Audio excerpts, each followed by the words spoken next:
하나님의 사랑과 축복이 여러분에게 늘 가득하기를 간절히 소망합니다. 네, 그리고 안식월을 보내고 계신 송성우 목사님과 그 가족분들에게도 가득하기를 소망합니다. 네, 존경하는 선배님이세요. 네, 그래서 너무 반갑고 좋습니다. 제가 한 번 온 적이 있습니다. 그래서 여러분과 함께 말씀 나눈 적이 있고요. 오늘 특별히 안식월 기간에 초대해 주시고 하나님의 말씀을 나눌 수 있는 기회를 주신 것 크나큰 기쁨으로 그리고 영광으로 생각합니다. 참 감사합니다. 여러분 다윗과 골리앗 이야기 다 아시죠? 예, 교회를 다니지 않는 분들도 너무 잘 알고 있는 유명한 이야기입니다. 다윗과 골리앗이라는 제목의 책도 있습니다. 말콤 글래드웰이라는 분이 썼는데요. 굉장히 유명한 작가입니다. 여러분 책은 안 읽어보셨어도 아마 이 이야기는 들어보셨을 거예요. 1만 시간의 법칙 들어보셨죠? 예, 운동을 하든지 악기를 연주하든지 어떤 습관을 가져야 할 때 최소한 1만 시간을 투자해야 된다는 이론을 만든 사람이 바로 말콤 글래드웰이라는 사람입니다. 이 사람이 쓴 책 다윗과 골리앗이 굉장히 많이 팔렸습니다. 그렇다고 해서 여러분들이 꼭 읽을 필요는 없습니다. 제가 이 시간에 소개해 드릴 테니까 그것으로 충분합니다. 부제가 강자를 이기는 약자의 기술입니다. 그래서 다윗과 같이 연약해 보이고 늘 2등, 3등 하는 기업이 어떻게 1등 하는 기업을 이겼나 이런 이야기를 많이 다루고 있어요. 혹시 여러분들이 약하다고 생각하시는 분들, 뭔가 늘 지고 살았다고 생각하시는 분들에게는 좀 용기를 주는 책 같습니다. 역사적인 신뢰들이 굉장히 많습니다. 자동차 회사도 있고 콜라 회사도 있고 다 있는데 사실은 굉장히 이 머리가 좋은 작가예요. 그래서 아주 치밀하게 이야기를 사례를 통해서 전달해주고 있는데 그 중에서도 다윗과 골리앗 얘기도 매우 흥미롭습니다. 어떻게 해석을 하냐면요, 이건 그냥 그분의 해석이에요. 골리앗에게 말단 비대증이 있었다고 추측을 해요. 그래서 몸이 커져서, 그러니까 옛날에 거인들은 사실은 말단 비대증이 굉장히 많았거든요. 움직이기가 힘들었다는 거예요. 그래서 골리앗이 다윗에게 다가가지 않고 성경에 보면 내게로 오라 이렇게 말을 한 건 뭐냐면 거기까지 갈 수 없었기 때문에 그랬다는 겁니다. 그래서 이 둔하고 미련한 골리앗을 이긴 다윗의 전술이 뛰어났다는 거예요. 우리가 그런 전술과 전략을 배워야 한다 이렇게 결론을 내리고 있습니다.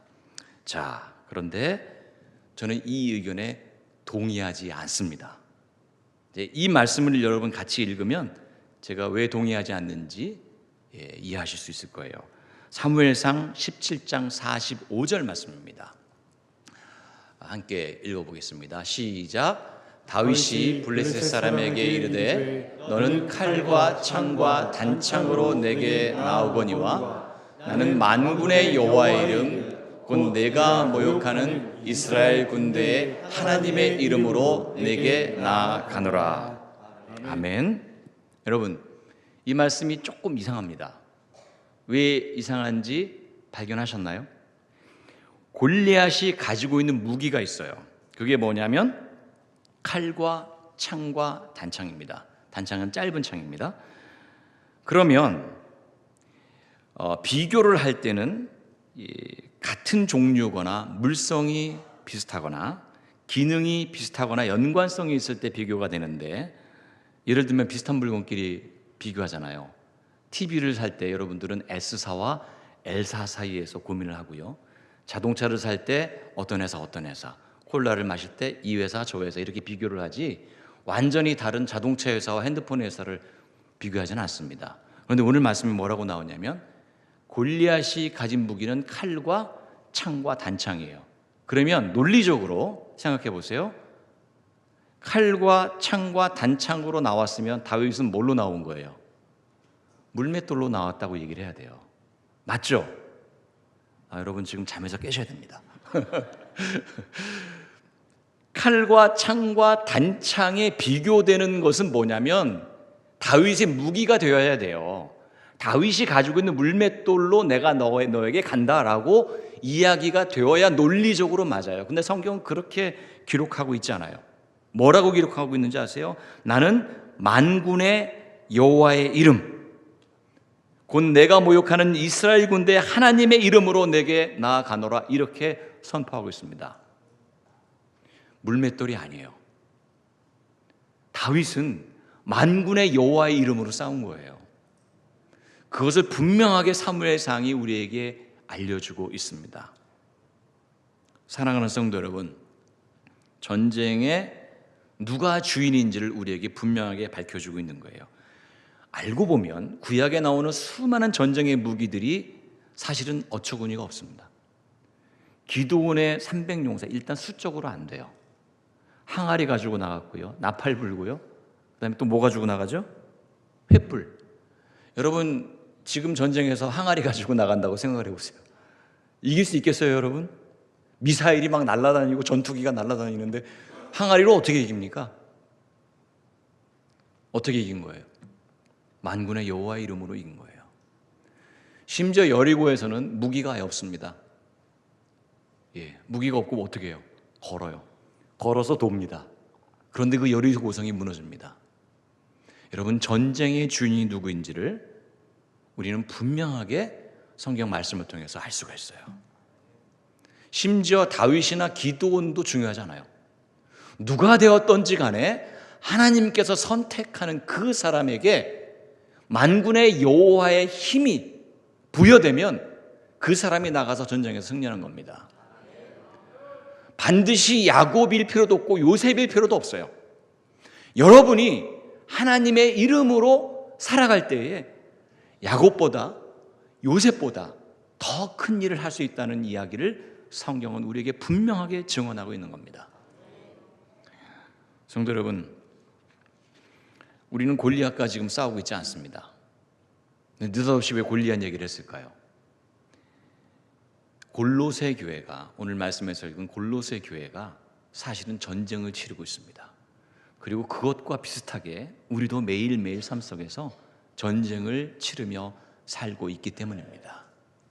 그래서 여러분들과 저는 분명하게 무엇을 가지고 무엇을 위해서 어떻게 싸워야 하는지를 알아야 합니다. 골로새 교회는요, 여러분, 우리가 2장을 읽지 않았는데 제가 요약해서 여러분께 말씀을 드리면 2장에는 온갖 종류의 문제들이 등장을 해요. 골로새 교회에서 내부와 외부의 숱한 문제로 고민하고 압박받고 유혹받으면서 살아가고 있었어요. 예를 들면 로마의 지배하에 있었습니다. 식민 지배. 여러분, 이제는 이제 그때 당시 고난을 겪었던 분들이 다 하늘나라에 가셨지만 식민 지배라는 것이 얼마나 무서운 일인지 우리는 잘 알고 있죠. 역사적으로 얼마나 많은 사람들이 희생됐는지를 알고 있습니다. 사람들이 잘못된 가르침에 빠져 있어요. 천사를 숭배하고 여러 가지 이상한 의식을 행하고요, 불필요한 것들을 강조하고요, 극단적인 금욕주의, 이것도 하면 안 되고 저것도 하면 안 되고, 이런 가르침들. 바울이요, 이 골로새 교회에 편지를 보내면서 라오디게아 교회에도 함께 읽으라고 얘기해요. 이게 무슨 뜻일까요? 그때 당시 이런 문제가 골로새 교회의 문제뿐만 아니고 수많은 교회들의 공통된 문제였다는 뜻입니다. 여러분, 우리의 약함과 악함 때문에 이런 모든 문제에서 자유로울 수가 없어요. 우선 약해요. 저희가 유혹에 약합니다. 그래서 이리 빠지고 저리 빠지고, 이단의 유혹에 빠지고, 쾌락의 유혹에 빠지고, 권력과 명예의 유혹에 빠지고, 이런 무서운 일들이 우리 앞에 놓여 있습니다. 그리고 우리의 악함 때문에 죄의식을 느끼지 못하고 죄를 짓는 경우도 허다합니다. 사랑하는 성도 여러분, 우리는 지금 이단과도 싸우고 있습니다.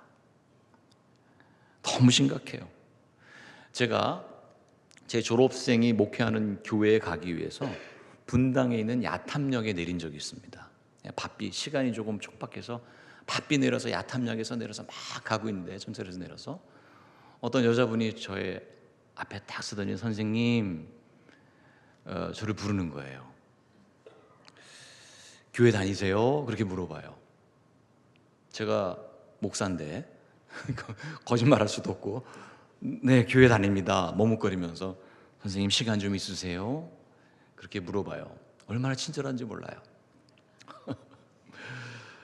그리고 저한테 뭐라고 그러냐면, 선생님 혹시 교회에서 예배를 어떻게 드려야 되는지, 어떻게 드리는 예배가 좋은 예배인지 알고 계시나요? 그렇게 물어보는 거예요. 아까 목사님께서 저를 소개할 때 제 전공이 예배학이거든요.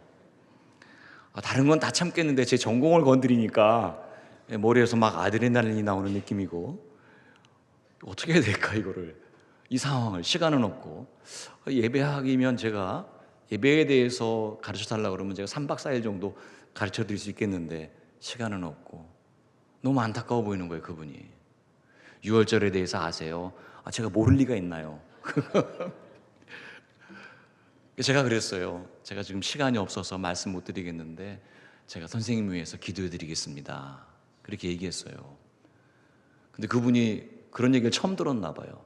저를 정말 이상한 눈빛으로 쳐다보더라고요.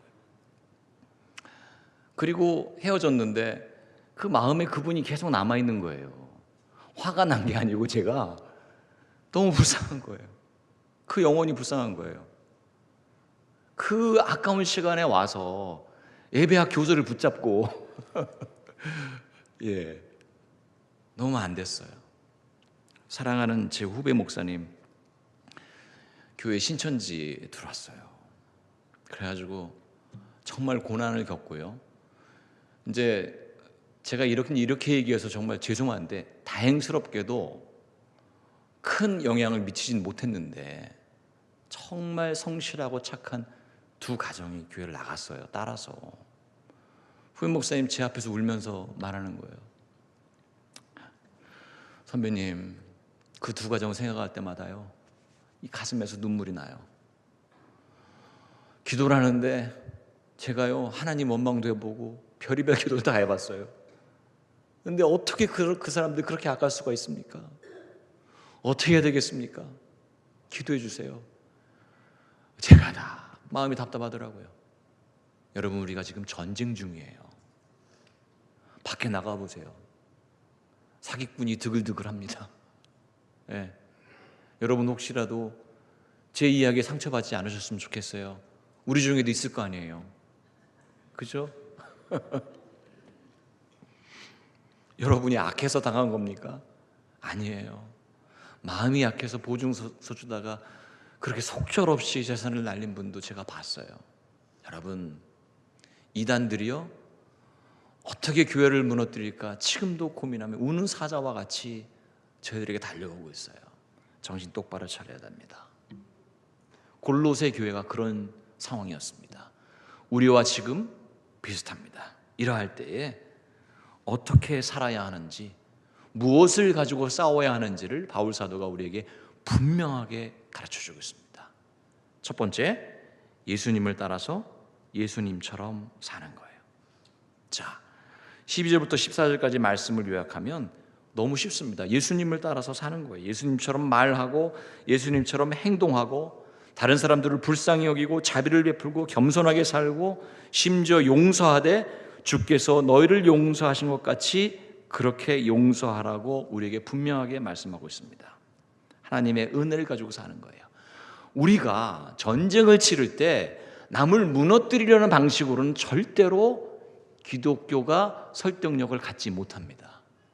교회가 힘이 있어서 힘자랑을 할 때 많은 사람들에게 오히려 해를 끼쳤지 은혜를 준 적이 없습니다. 여러분, 교회가 십자군을 만들어서 중세 때 나가서 싸울 때, 칼과 창으로 싸울 때, 교황의 이름으로 싸울 때 교회는 망했습니다. 여러분, 그러나 예수 그리스도의 이름으로 예수 그리스도를 따라가는 그 삶을 살았을 때 교회는 엄청난 영향력을 사회에 끼쳤습니다. 사랑하는 성도 여러분, 초대교회가 어떻게 부흥했는지 많은 기록들이 있습니다. 말씀을 나누고 사랑을 실천하고 그 중에서도 우리에게 충격을 주는 기록이 있는데 3세기 중엽에 키프리아누스 질병이라는 아주 못된 전염병이 돌았습니다. 키프리아누스는 초대교회 감독의 이름입니다.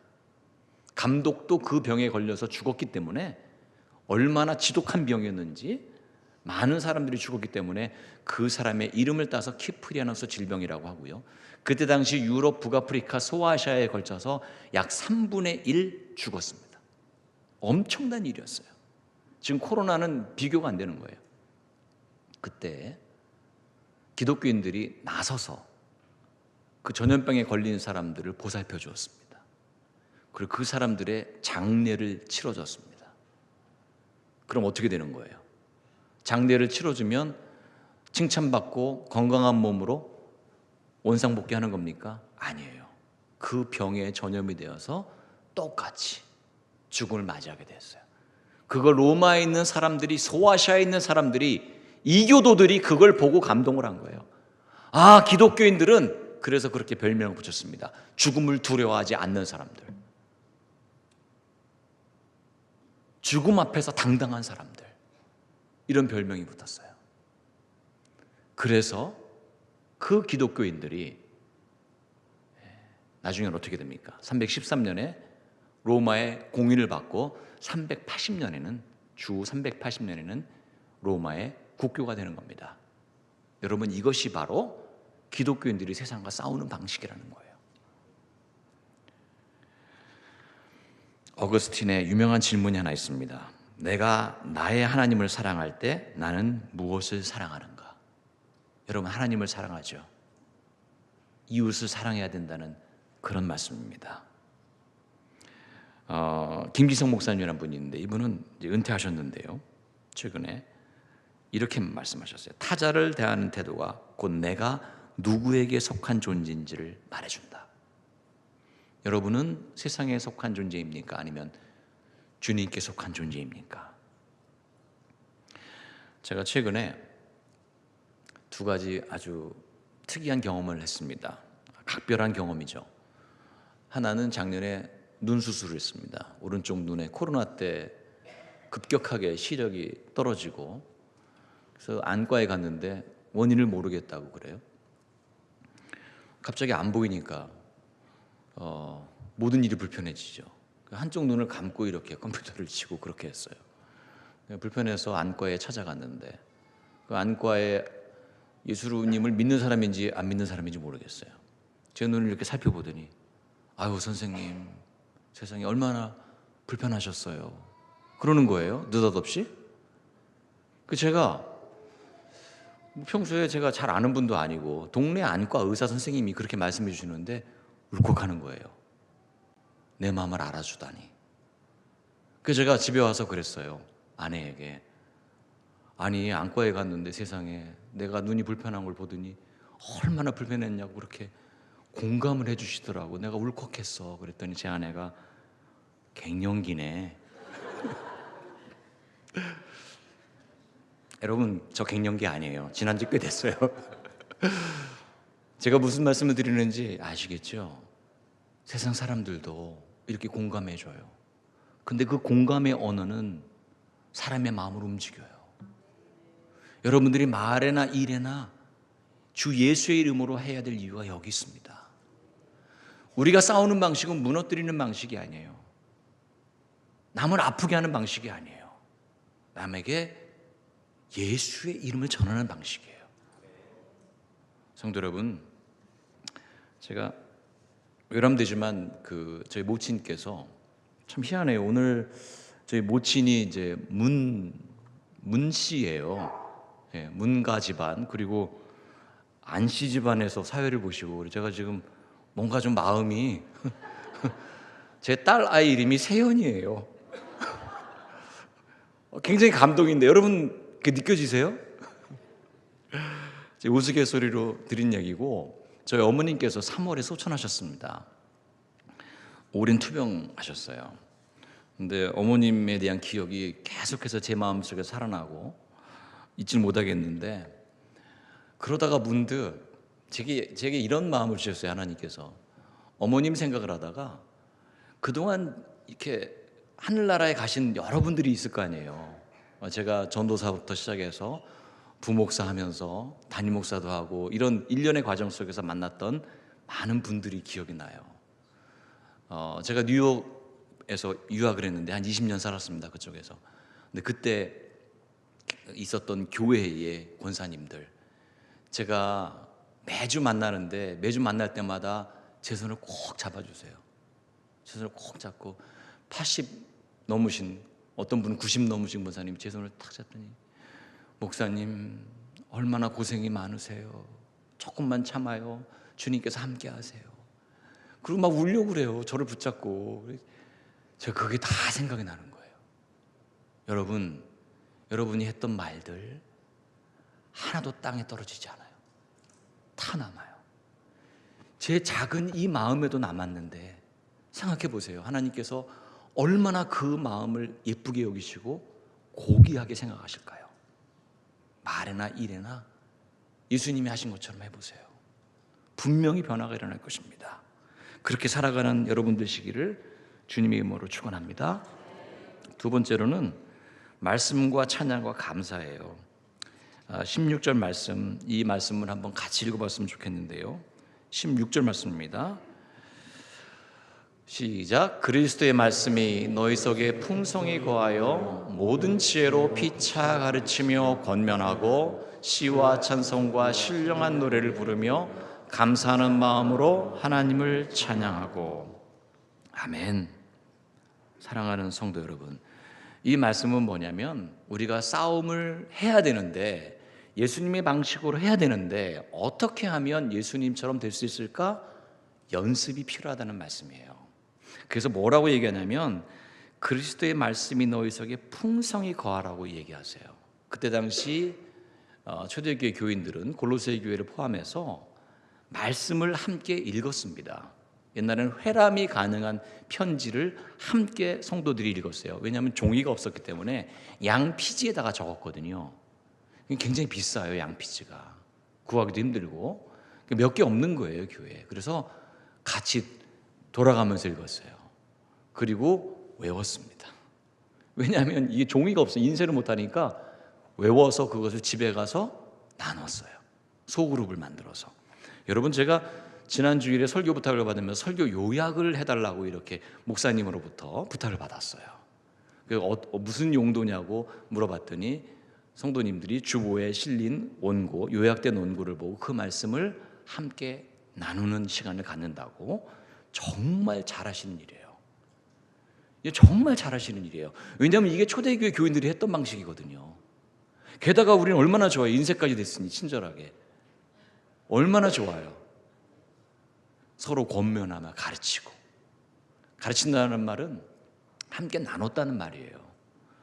여러분, 이 말씀 속에 풍성히 거하여라고 되어 있잖아요. 이건 뭐냐면 집을 짓는다는 뜻이에요. 원어를 보면 이 안에 집을 짓게 하라는 거예요. 그냥 흘러가지 않게 주님의 말씀이 여기 딱 자리 잡아서 집을 짓고 여기 영원히 거하게 만들라는 뜻이에요. 그 훈련을 하라는 그런 권고입니다. 말씀이 떠나지 않도록 항상 같이 할 수 있도록 노력하라는 겁니다. 이 습관을 만드시라는 거예요. 그리고 뭐라고 그래요? 시와 찬송과 신령한 노래를 부르래요. 여러분, 시는 시편이고요, 찬송은 우리가 부르는 찬송가고, 신령한 노래는 복음성가 같은 거예요. 그때 당시 같이 불렀던 노래들. 그리고 감사하는 마음으로 하나님을 찬양하라. 사랑하는 성도 여러분, 연습이 필요합니다. 초대교회 교인들은요, 세례에서 쓰인 예문을 다 외웠습니다. 우리 세례식 하면 예문이 있잖아요. 왜? 성부와 성자와 성령 이름으로 세례를 주노라 이렇게 하는 거. 그리고 문답이 있잖아요. 그걸 다 외우게 했습니다. 그 외우게 한 게 지금 예배 순서에 뭐로 들어와 있냐면 사도신경으로 들어와 있는 거예요. 그게 구로마신경이라고 불러요. 그거를 구로마신경. 로마에서 옛날에 세례에서 사용한 예문을 우리가 사도신경으로 받아들인 거예요. 여러분, 이 사도신경은요, 그냥 대충 외우시면 안 됩니다. 기왕 얘기 나왔으니까 말씀드리면, 이단들은 사도신경 안 외워요. 그거 아세요? 왜냐하면 벌써부터 딱 천지를 창조하신 하나님 아버지를 믿습니다, 이거 고백 못 하거든요. 그리고 그 뒷구절이 뭐예요? 예수 그리스도, 독생자 예수 그리스도 믿습니다. 우리나라에 자기가 예수라고 하는 사람이 몇 명쯤 되는 줄 아세요? 세계적으로 제일 많다고 합니다. 50명이 넘는데요. 이런 기록은 안 가지고 있으면 좋은데, 그래서 사도신경 안 하는 거예요. 여러분, 우리가 이 지금 고백하는 사도신경은요, 황제를 믿지 않고 천지를 창조하신 주님을 믿겠다는 고백이에요. 그건 아무나 대충 할 수 있는 고백이 아니에요. 목숨을 걸고 했던 고백이에요. 황제를 믿지 않는다고, 숭배하지 않는다고 고백하는 순간 고문 당하게 되고 형장의 이슬로 사라져가는 거예요. 목숨을 걸고 고백했던 고백문을 우리가 외우는 거예요. 그걸 습관적으로 계속해서 반복했어요. 시편을 계속해서 읽었고요, 찬양을 불렀습니다. 여러분이 믿음의 훈련, 영성 훈련이 우리에게도 반드시 필요합니다. 성도 여러분, 우리가 먹는 것이 우리 자신이다라는 말 제가 예전에 한번 특강할 때도 드린 적이 있어요. 먹는 거 중요하죠. 우리가 듣는 것, 보는 것, 말하는 것 동일하게 어쩌면 더 중요합니다. 여러분이 아침에 나올 때 들었던 음악이 하루 종일 여러분 뇌리에서 사라지지 않는 건 뭐냐면 여러분이 기억할 수 있기 때문이고 여러분이 영적인 존재이기 때문에 그런 겁니다. 여러분 정신 똑바로 차리시고 믿음의 훈련을 하시기 바랍니다. 매일매일 시와 찬송과 신령한 노래로 주님께 감사하는 생활을 하시기 바랍니다. 이게 자전거 페달 밟는 거랑 비슷합니다. 페달을 놓치는 순간, 밟지 않는 순간 자전거 넘어집니다. 꾸준히, 속도는 좀 차이가 있을 수 있어요. 사람마다 꾸준히 밟으셔야 됩니다. 그래서 오늘 집에 가셔서 설교 요약도 읽어보시고 함께 찬양도 부르시고 그렇게 주님과 동행하는 삶을 살아가는 축복된 성도님들 되시기를 간절히 축원합니다. 이제 마지막으로 세 번째로 주님을 힘입어서 그분의 이름을 드러내며 사는 것입니다. 마지막 구절이 될까요? 그를 힘입어라는 표현이 있는데 그를 힘입어, 이 표현을 주목해서 보시기 바랍니다. 또 무엇을 하든지 말이나 이래나 주 예수의 이름으로 하고 그를 힘입어, 이렇게 되어 있어요. 주 예수의 이름으로 하고 착하게 살아라가 아니에요. 여러분이 할 수 있다는 뜻이 아닙니다. 여러분이 할 수 있다고 생각하는 순간 넘어지고 실수하고 패배하게 됩니다. 구약의 전쟁에서 만군의 여호와의 이름이 전쟁의 주체였다면 신약에서는요, 모든 일이 예수님의 이름으로 이루어집니다. 예수님의 이름으로 모이고 예수님의 이름으로 기도하고 예수님의 이름으로 병 고치고 예수님의 이름으로 세례를 베풉니다. 기준이 너무나 분명합니다. 우리 이름이 아니에요. 예수 이름이에요. 여러분, 베드로가 사도행전 3장에서 날 때부터 일어설 수 없는 사람을 일으켜 세웠습니다. 근데 지금 제가 한 이야기는 틀린 이야기입니다. 베드로가 일으켜 세운 게 아니에요. 베드로를 통해서 예수 그리스도의 이름으로 일어난 거예요. 여러분들이 착각하는 게 있어요. 주님께서 내게 힘 주시면 내가 할 수 있다라고 생각해야 되는데 내가 내 힘으로 해결하려고 그래요. 그렇게 되면 실패하면 낭망하게 되고 성공하면 정말로 자기가 한 줄로 우쭐하게 됩니다. 사랑하는 성도 여러분, 베드로가 자기 마음대로 했을 때 실수하고 깨어졌습니다. 그러나 주 예수 그리스도의 이름으로 했을 때 일어설 수 없는 자가 일어나서 걷고 뛰게 되었습니다. 베드로가 분명하게 말합니다. 내게 가진 것이 없다고. 은과 금이 없지만 내게 있는 것을 내게 주노니 나사렛 예수 그리스도의 이름으로, 나사렛 예수의 이름으로 일어나 걸어라. 성도 여러분, 우리에게 분명하게 이야기하고 있습니다. 우리가 해야 될 일이 있어요. 내가 하는 것이 아니고 예수님께서 저를 통해서 해주시기를 간구합니다. 이런 겸손한 기도를 드리는 여러분들이 되시기를 주님의 이름으로 간절히 축원합니다. 여러분, 진짜 하나님과 가짜 신을 구분하는 법이 있어요. 이게 뭐냐면, 제 얘기는 아니고 크리스토퍼 라이트라는 분이 한 얘기인데, 뭐라고 얘기하냐면 우리 하나님께서는 이미 계신 분이고 우리를 만드신 분입니다. 그런데 가짜 신은 우리가 만드는 거라는 거예요. 우리가 만드는 거, 신상, 조각, 신념, 사상, 그리고 제일 무서운 가짜 신이 누구냐? 우리 자신이랍니다. 우리 자신. 그래서 복음서가 4권이 있는데 5번째 복음서가 있대요. 그거 아세요? 혹시 소문 들으셨어요? 내가 복음이라고 있대요. 내가 복음. 내 맘대로 해석하고 내 맘대로 사는 그런 기독교인이 있다고 합니다. 무서운 얘기입니다.